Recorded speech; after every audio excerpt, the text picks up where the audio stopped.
Detyra kryetarit të Kuvendit nuk është e thjeshtë. Jo sot. Shumë herë ke për të gjetë përballë situatave të vështira, nëse ju nuk vendosni që do i qëndroni vetëm rregullores. Mua më bën shumë përshtypje që ju flisni për manual dhe ju duket se manuali qëndron mi rregulloren. Është një lloj si të thosh ligji qëndron mi kushtetutën, apo kodet qëndrojnë mi kushtetutën, apo ligjet qëndrojnë mi kodet.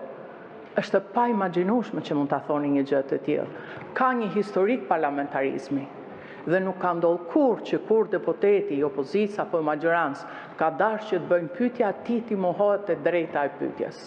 Dhe kjo është një drejtë e tyre fituar me kushtetutë, me rregullore dhe me gjithë historikun që ne kemi brenda këtij parlament me plus dhe minuse që ka.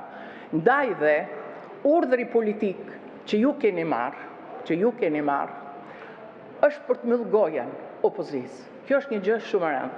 Ju thatë edhe një frazë.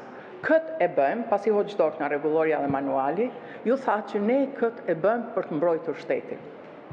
Po t'ishte Hannah Arendt, është një ndër filozofet më të veçanta të historisë të njerëzimit, ajo do thotë se pikërisht autoritarizmi fillon në këtë pikë, kur pushteti flet për shtetin dhe shteti hesht nga friga. Tash do them një gjë nga eksperjenca ime. Nuk ka ndodhur kur që kur organet të bazuara nga ligj apo nga kushtetutë kanë ardhur për të raportuar këtu dhe deputet kanë dashur për të bërë pyetje, kur nuk jashtë mohu e drejta e pyetjes. Dhe e fundit, njeriu vendos që edhe të ikë nga një karrik. Nëse ligji që detyron për të zbatuar bie në kundërshtim me vendimin politik të majorancës. Unë, zoti kryetar, kam votuar kundër prokurorëve të përgjithshëm të propozuar nga majoranca kur ishte kryetar e parlamentit. Doktor Sali Berisha, dhe të thonë se gënjej.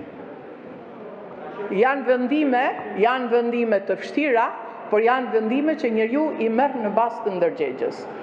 Ke vetëm një zgjidhje, rregulloren. Sa herë të rrshasësh nga rregulloria, këtu do ketë kaos. Zonja Spaiu.